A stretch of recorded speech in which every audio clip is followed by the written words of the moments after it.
मैं हूं आपका टीचर अलमदार हुसैन और आप पढ़ रहे हैं डिजिटल इलेक्ट्रॉनिक्स। आज हम डिजिटल इलेक्ट्रॉनिक्स का चैप्टर नंबर 10 स्टार्ट करने जा रहे हैं, जो कि डिजिटल टू एनालॉग और एनालॉग टू डिजिटल कन्वर्टर पर मुश्तमिल है।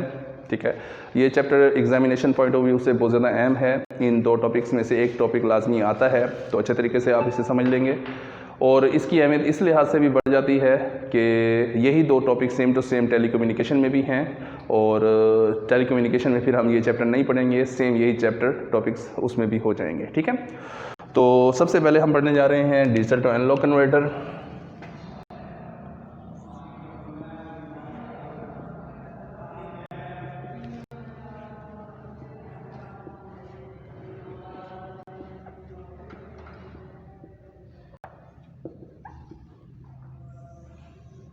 इसको इस फॉर्म में यानी फुल फॉर्म में भी लिख सकता है, डिजिटल टू एनालॉग कन्वर्टर, या D/A कन्वर्टर, यही चीज़ है। अच्छा, इसी को DAC भी लिख सकता है, डिजिटल टू एनालॉग कन्वर्टर का एब्रिविएशन है ये। तो इन तीनों तरीकों में से किसी एक तरीके से भी लिख सकता है, तो ये चीज़ होगी। अच्छा, ये होता क्या है? ये एक ऐसा सर्किट होता है जो एक डिजिटल मिकदार को एक एनालॉग मिकदार में तब्दील करता है, जैसे कि नाम से जाहिर हो रहा है, इसलिए इसे डिजिटल टू एनालॉग कन्वर्टर कहते हैं। हमें मालूम है कि डिजिटल मिकदार एक बाइनरी मिकदार होती है और एनालॉग मिकदार एक डेसिमल मिकदार होती है। इस लिहाज से ये एक ऐसा सर्किट होता है जो एक बाइनरी मिकदार को एक डेसिमल मिकदार में तब्दील करता है। ओके, हो गया। हमें मालूम है कि ऐसा सर्किट और भी है जो यही काम सेम टू सेम करता है, और वो कौन सा है जी? तो वो डिकोडर सर्किट है। डिकोडर सर्किट बिल्कुल सेम यही काम करता है जो बाइनरी टू डेसिमल कन्वर्शन करता है। ये सवाल MCQs में भी अक्सर आ जाता है कि digital to analogue converter dash के मुतबादिल काम करता है। तो नीचे ऑप्शन दे देता है encoder, decoder, multiplexer, D multiplexer. तो आपको मालूम होना चाहिए ये किसके मुतबादिल काम करता है, मतलब ये सेम वही काम करता है जो काम वो करता है, और वो सर्किट है डिकोडर। ये डिकोडर के मुतबादिल काम करता है, यानी दोनों सर्किट ऐसे होते हैं जो डिजिटल मिकदार को एनालॉग मिकदार में तब्दील करते हैं। ओके, हो गया। अब देखते हैं ये बना हुआ कैसे होता है। इसे बनाने के लिए सबसे पहले आपके पास आपने डिसाइड करना है कि आपका डाटा जो बाइनरी पर मुश्तमिल है, डिजिटल डाटा ज़ाहिर बात है बाइनरी बिट्स पर मुश्तमिल होगा, तो वो कितनी बिट्स पर मुश्तमिल है। वो जितनी बिट्स पर मुश्तमिल है उतनी आपने रेजिस्टेंस ले लेनी है। मैं फ़र्ज़ करता हूँ हमारा जो इनपुट डाटा है वो 4 बिट्स पर मुश्तमिल है, तो इसके लिए मैं 4 मज़ामतें ले लेता हूँ और उन 4 मज़ामतों को पैरेलल में जोड़ देते हैं। इसको नाम दे देते हैं R1 का, R2, R3 एंड R4। ये रूल है कि R1 आप जितनी वैल्यू की लेंगे, सपोज करता हूँ 150K की लेते हैं, तो R2 इसकी हाफ होगी 75, R3 इसकी हाफ होगी जो कि 37.5K बनेगा, R4 इसकी हाफ होगी जो कि 18.75K बनेगा। तो इस तरीके से जितनी हमारी बिट्स बढ़ती जाएंगी उसी हिसाब से हमारी मज़ामतों की तादाद बढ़ती जाएगी और फिर उनको हाफ करते जाएंगे। इन सारों को इकट्ठा करने के लिए हम आगे एक समर सर्किट लगाते हैं जो कि एक ऑपरेशनल एम्पलीफायर पर मुश्तमिल होता है। बेसिक इलेक्ट्रॉनिक्स में हमने पढ़ा था ऑपरेशनल एम्पलीफायर। हमें मालूम है ऑपरेशनल एम्पलीफायर की इनपुट इम्पीडेंस बहुत ज़्यादा होती है, नियर अबाउट इन्फिनिटी, लामहदूद के करीब, जिसकी वजह से इसमें से करंट पास नहीं हो सकता। तो करंट को पास करने के लिए हमें एक फीडबैक पाथ देना पड़ता है जिसे हम RF कहते हैं, फीडबैक रेजिस्टेंस। इसकी मज़ामत अपनी मर्जी से कुछ भी लेट कर सकते हैं, लाइक 10K लेट कर लेते हैं। तो ये बन गया जी हमारा डिजिटल टू एनालॉग कन्वर्टर। अभी इनको इनपुट्स देने के लिए फिर हम कुछ सिस्टम बनाते हैं। तो यहाँ पर मैं एक बैटरी ले लेता हूँ जो कि 3 वोल्ट की है, और इस 3 वोल्ट की बैटरी का पॉजिटिव टर्मिनल हर एक मज़ामत की राइट साइड पे दे देते हैं, जिसकी वजह से यहाँ पर पॉजिटिव सप्लाई आ रही है जो कि शो कर रही है 1 कंडीशन को। इसे रेड से लिख लेता हूँ ताकि हाईलाइट हो।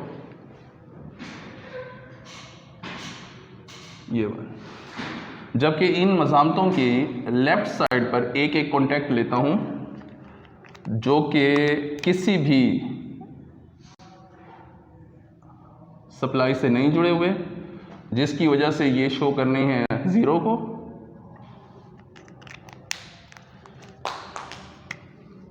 ये 0 को इंडिकेट करने हैं। और इनके साथ हर एक के साथ एक एक सेलेक्टर स्विच लगा देता हूं, जिसके ज़रिए हम सेलेक्ट करेंगे कि हम इसको 0 देना चाहते हैं या 1 देना चाहते हैं। क्योंकि हमारा डाटा बाइनरी फॉर्म में होगा 0101 की फॉर्म में, तो वो सेलेक्ट करने के लिए एक सेलेक्टर स्विच लगा देते हैं। ओके हो गया। तो यहाँ तक ये बन गया हमारा डिजिटल टू एनालॉग कन्वर्टर। ये काम कैसे करता है देखते हैं। इसमें सबसे पहले आउटपुट का फार्मूला हम ड्राइव करते हैं। तो एक चीज़ होती है हमारे पास AV, सेकेंड ईयर में हमने पढ़ी थी। AV वोल्टेज गेन को शो करते हैं। वोल्टेज गेन का फार्मूला होता है output voltage over input voltage. अगर हमने आउटपुट वोल्टेज मालूम करने हैं तो इनपुट वोल्टेज इधर आकर मल्टीप्लाई हो जाएंगे, तो ये चीज़ हमारे पास यूँ निकलेगी, आउटपुट वोल्टेज बराबर है AV मल्टीप्लाई इनपुट वोल्टेज। ये हमारी आउटपुट मालूम करने का फार्मूला है। अब आउटपुट मालूम करने के लिए आउटपुट तो हमारे पास होगी, इनपुट भी होगी, मतलब आउटपुट सॉरी निकालेंगे, इनपुट हमारे पास मालूम होगी, AV नहीं है हमारे पास। तो सबसे पहले हम AV ड्राइव करेंगे कि AV को कैसे मालूम करेंगे। तो AV का फार्मूला दोबारा वही आ गया, AV बराबर है output voltage over input voltage. Output कहाँ से ले रहे हैं? RF से। तो इसके ऊपर जो वोल्टेज ड्रॉप होंगे उसको मैं लिख सकता हूँ VF over input voltage Vin। ठीक हो गया। हमें मालूम है V बराबर होता है I ज़रबे R के, तो इसका मतलब है इन दोनों में V की जगह में I ज़रबे R लिख सकता हूँ। ऊपर भी I मल्टीप्लाई R, नीचे भी I मल्टीप्लाई R। ऊपर F है, इसके साथ भी F, इसके साथ भी F, नीचे इन है, इसके साथ भी इन, इसके साथ भी इन। अब ज़रा ये बात समझिएगा कि इनपुट से जो भी करंट आ रहा है, यहाँ से आ रहा है, चाहे वो यहाँ से आ रहा है, चाहे वो यहाँ से आ रहा है, चाहे वो यहाँ से आ रहा है, वो सारा करंट यहाँ पर इकट्ठा हो रहा है। और यहाँ आने के बाद हमें मालूम है कि ऑपरेशनल एम्पलीफायर की इनपुट इम्पीडेंस बहुत ज़्यादा हाई होती है, नियर अबाउट इन्फिनिटी। तो वो करंट इस फीडबैक पाथ में से गुजर कर अपना सर्किट मुकम्मल करता है। तो हम यूँ कह सकते हैं कि ये जो इनपुट पर मौजूद मज़ामतें और ये जो फीडबैक रेजिस्टेंस है RF, ये सीरीज़ में है और सीरीज़ में करंट सेम होता है, हमें मालूम है। तो मैं लिख सकता हूँ कि IF बराबर है Iin के, कि जो Iin वाला करंट होगा वही IF वाला होगा। ये जब दोनों बराबर हैं तो दोनों कट जाएंगे, तो हमारे पास AV का निकला फार्मूला RF बटा Rin। इन दो फार्मूलों को यूज़ करके हम अपनी आउटपुट निकाल सकते हैं कि हमारी आउटपुट कितनी होगी, कैसे होगी। उसके लिए फिर हमें डाटा चाहिए इनपुट का। तो इनपुट को डाटा बनाने के लिए हम सबसे पहले इसका ट्रुथ टेबल बनाएंगे। अब चूंकि इसकी 4 इनपुट्स हैं तो 2 की ताकत 4 बराबर है 16। इसका मतलब है 16 वाला ट्रुथ टेबल बनेगा इसका, जिसके अंदर 4 इनपुट्स के कॉलम होंगे।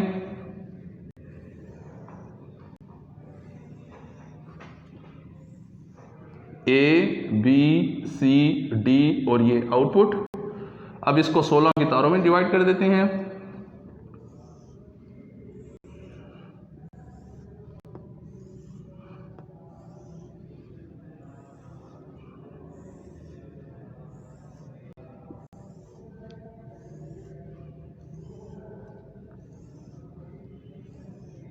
हमें मालूम है पहले कॉलम में 16 की तारें हैं और उसकी हाफ हम 0 करते हैं। 8 0 करेंगे, 1 2 3 4 5 6 7 8, 8 1 करेंगे। 8 का हाफ 4 होता है, तो 4 0 4 1 4 0 4 1, 4 का 0 सॉरी हाफ 2 होता है, 2 0 2 1। ये सिलसिला चलता रहेगा। 2 का हाफ 1 1 0 1 और 0 1 0 1। ये बन गया जी हमारा ट्रुथ टेबल। जिसमें हम बाइनरी इनपुट दे रहे हैं बाइनरी फॉर्म में, और आउटपुट देखेंगे वो डेसिमल में हमारे पास कितनी आती है। इन चीज़ को इस्तेमाल करके इसे प्रूव करते हैं। सबसे पहले हम लेट करते हैं A0 B0 C0 D0, तो हमें मालूम है आउटपुट तो 0 निकलनी है, इसको प्रूव करने की जरूरत नहीं है। आगे चलते हैं। दूसरी रो प्रूव करनी है। When A is equal to 0, B is equal to 0, C is equal to 0 and D is equal to 1, ये वाली रो। ठीक हो गया। अब इसमें इसको नाम दे देते हैं A का, B का, C का और D का।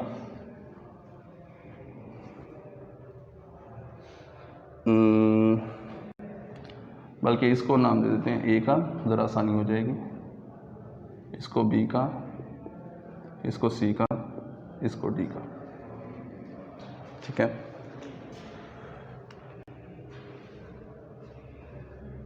तो शुरू में जब A 0 है तो A को 0 के साथ मिला रहे हैं, B 0 है B को भी 0 के साथ मिला रहे हैं, C 0 है C को भी 0 के साथ मिला रहे हैं, D 1 है तो D को हम 1 के साथ मिला देंगे। ये अब इसका मतलब है ये 0 के साथ जुड़ा हुआ है, इसमें से कोई करंट पास नहीं होगा। ये भी 0 के साथ जुड़ा हुआ है, इसमें से कोई करंट नहीं चलेगा, इसमें से भी कोई करंट नहीं चलेगा। करंट से चलेगा सिर्फ इसमें से, R1 में से। अब यहाँ से करंट चलता हुआ यहाँ से होकर सर्कल मुकम्मल करेगा, तो मैं AV निकाल लेता हूँ। AV का फार्मूला क्या है हमारे पास? RF over Rin। RF की वैल्यू 10 किलो है और Rin की वैल्यू 150 के।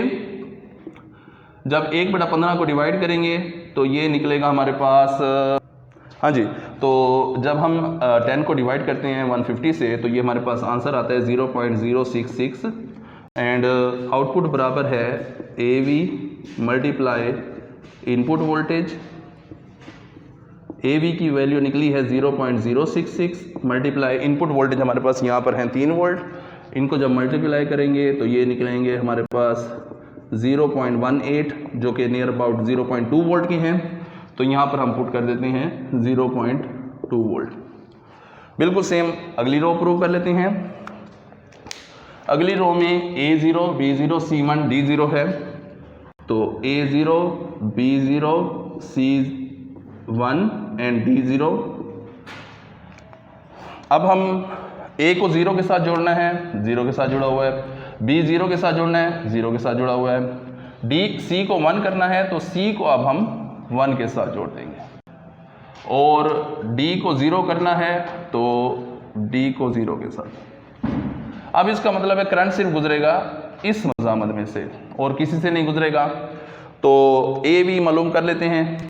AV का फार्मूला है RF ओवर Rin। RF 10 के है, Rin 75 के हो गए, जिसमें से करंट गुजरेगा वही वाली इनपुट लेंगे। ठीक है। अब इसको जब हम डिवाइड करते हैं तो ये आ जाएगा 0.13। AV हमारे पास आ गया 0.13 और आउटपुट का फार्मूला होता है AV मल्टीप्लाई इनपुट वोल्टेज, और आउटपुट बराबर है AV की वैल्यू निकली 0.13 मल्टीप्लाई 3 वोल्ट, तो ये निकल आएगा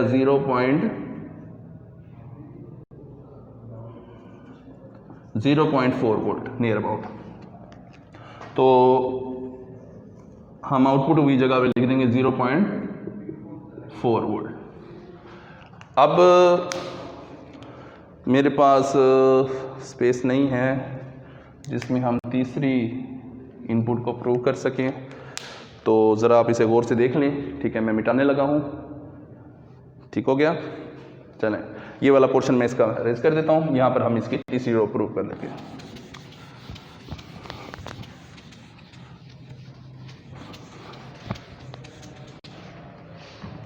तो तीसरी रो हमारे पास है A0 B0 C1 D1। A0 B0 C1 and D1। ठीक हो गया।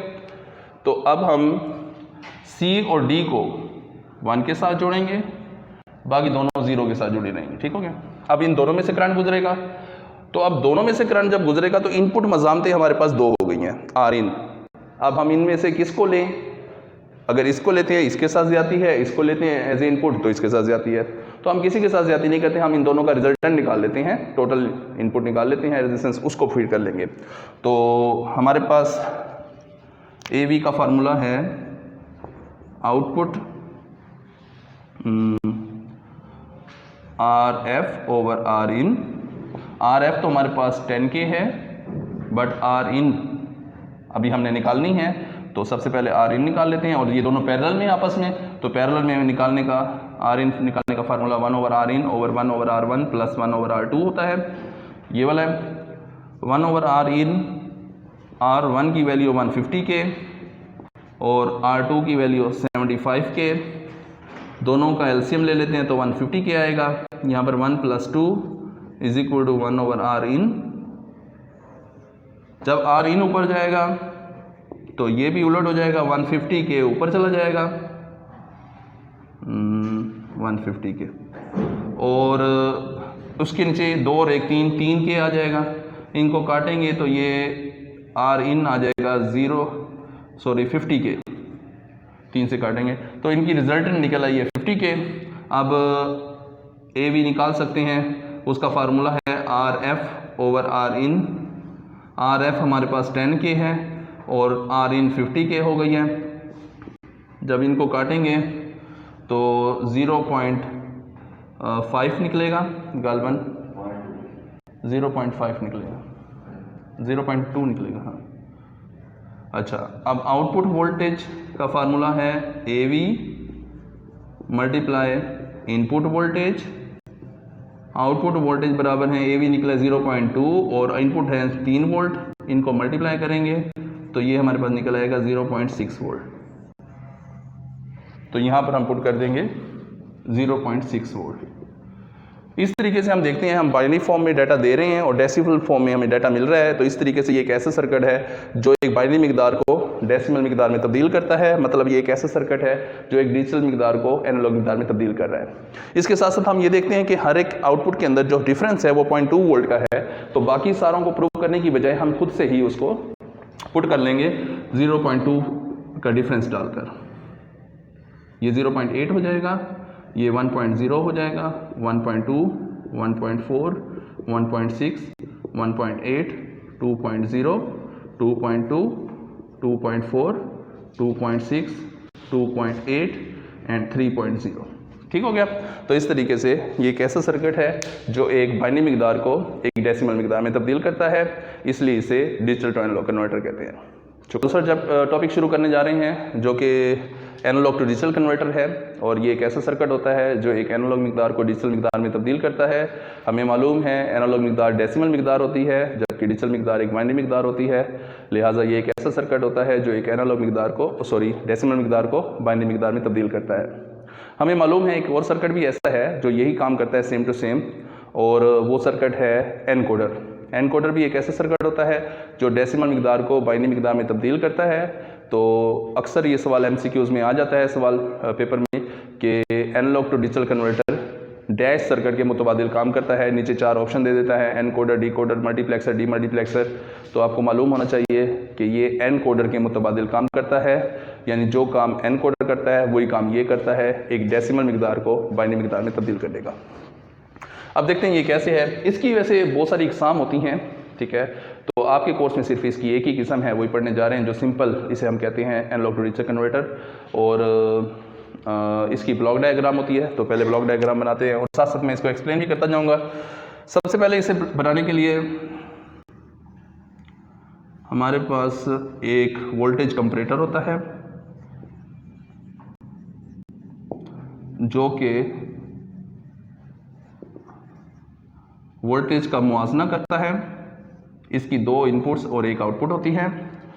एक इनपुट पर तो हम अपना वो इनपुट सिग्नल देते हैं जिसको हमने बाइनरी में तब्दील करना है, यानी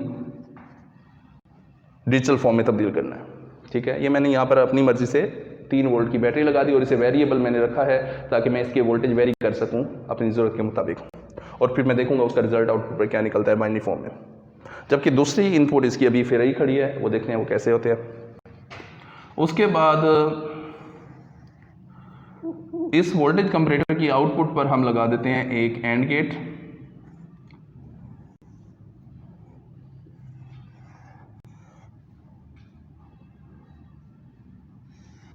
एंड गेट की दूसरी इनपुट पर हम क्लॉक पल्सेस अप्लाई करते हैं और इनको इस तरह एडजस्ट किया होता है कि जब यहाँ पर इनपुट्स सेम होंगी तो ये अपनी लो लेवल पर होगा और जब इसकी इनपुट्स डिफरेंट होंगी तो ये हाई लेवल पर आ जाएगी। ये हमने खुद इसको एडजस्टमेंट की होती है। एंड गेट की आउटपुट हम दे देते हैं एक काउंटर को, जो हम 8वें चैप्टर में पढ़ चुके हैं। ऐसे सर्किट जो क्लॉक पल्सेस की काउंटिंग करते हैं, गिनती करते हैं, काउंटर कहलाते हैं। काउंटर का डिस्प्ले आ गया जो कि बाइनरी फॉर्म में इसकी काउंटिंग शो करता है। ये 1s वाला डिस्प्ले है, 1 का डबल 2, 2 का डबल 4, 4 का डबल 8, तो डबल करते जाना है हमने। तो ये हमारे पास डिस्प्ले बन गया। इसी के साथ हम एक सर्किट इस्तेमाल करेंगे जो कि डिजिटल टू एनालॉग कन्वर्टर है, जो अभी हम पढ़ चुके हैं, जो एक डिजिटल मिकदार को एनालॉग मिकदार में तब्दील करता है। यही काउंटर की आउटपुट्स फीडबैक के तौर पर जाती हैं डिजिटल टू एनालॉग कन्वर्टर के इनपुट पर। डिजिटल टू एनालॉग कन्वर्टर इन्हीं बाइनरी इनपुट्स को डेसिमल आउटपुट में तब्दील करके फीडबैक के तौर पर देता है वोल्टेज कंपैरेटर को। तो ये हमारा बन गया है एनालॉग टू डिजिटल कन्वर्टर, जो एक एनालॉग मिकदार को डिजिटल मिकदार में तब्दील करेगा। इसके ट्रुथ टेबल में भी कोई खास तब्दीली नहीं है, सिवाय इसके कि जो चीज़ आउटपुट थी वो इनपुट हो जाएगी, जो चीज़ इनपुट है वो आउटपुट हो जाएगी। इसलिए मैंने रेज नहीं किया था, तो मैं इसको थोड़ी सी तब्दीली कर देता हूँ आपके सामने। ये अब वही चीज़ जो आउटपुट पे थी वो हम इसके इनपुट पे लिख देंगे और आउटपुट से उसे अरेज कर देंगे।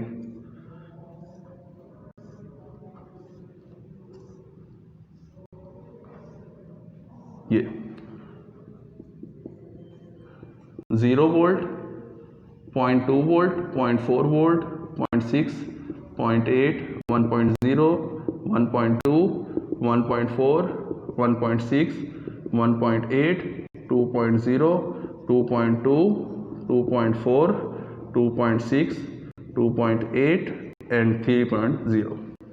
तो आउटपुट से इसे अब अरेज कर देते हैं। तो ये हमारा ट्रुथ टेबल बन गया है एनालॉग टू डिजिटल कन्वर्टर का। ये देखते हैं ये कैसे काम करता है।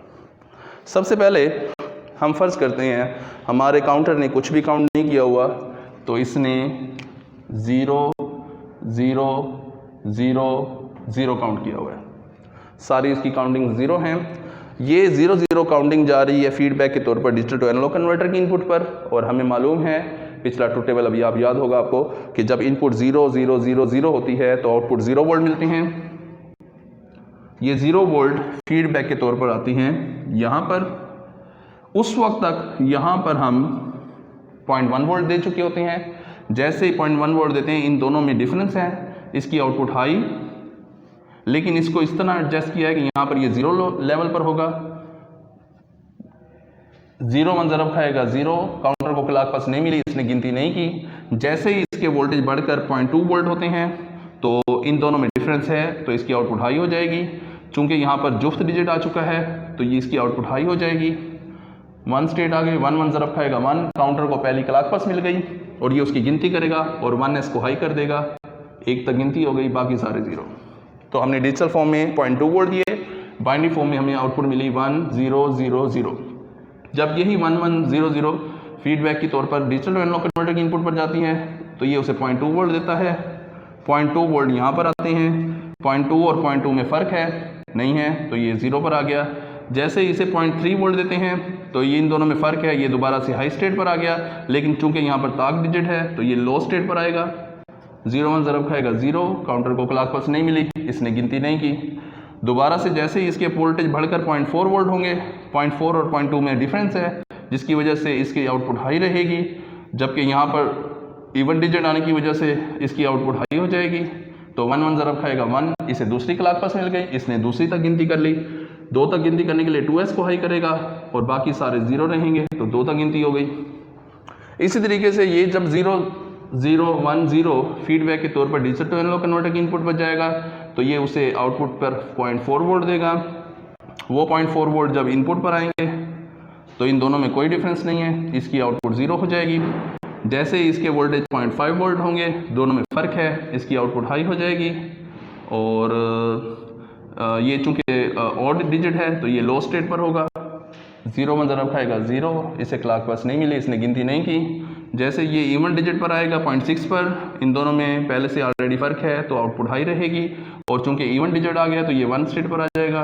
1 1 ज़रब खाएगा 1, तीसरी क्लॉक पल्स मिल गई तो 3 तक गिनती करेगा। 3 बनाने के लिए 1s को भी हाई करेंगे और 2s को भी हाई करेंगे, 2 और 1 3, बाकी सारे 0। तो इस तरीके से ये सिलसिला चलता रहेगा। तो हम इनपुट पर डेसिमल इनपुट दे रहे हैं और आउटपुट पर हमें जवाब बाइनरी फॉर्म में मिल रहा है। तो ये एक ऐसा सर्किट है जो एक डेसिमल मिकदार को बाइनरी मिकदार में तब्दील करता है। तो हम कह सकते हैं ये एक ऐसा सर्किट है जो एनालॉग मिकदार को डिजिटल मिकदार में तब्दील करता है। शुक्रिया। आज ये आपकी डिजिटल इलेक्ट्रॉनिक्स की किताब खत्म हो गई है, तो इंशाल्लाह नेक्स्ट लेक्चर में हम इसकी बी बुक स्टार्ट करेंगे जो कि इंडस्ट्रियल इलेक्ट्रॉनिक्स है। ठीक है, बेस्ट ऑफ लक।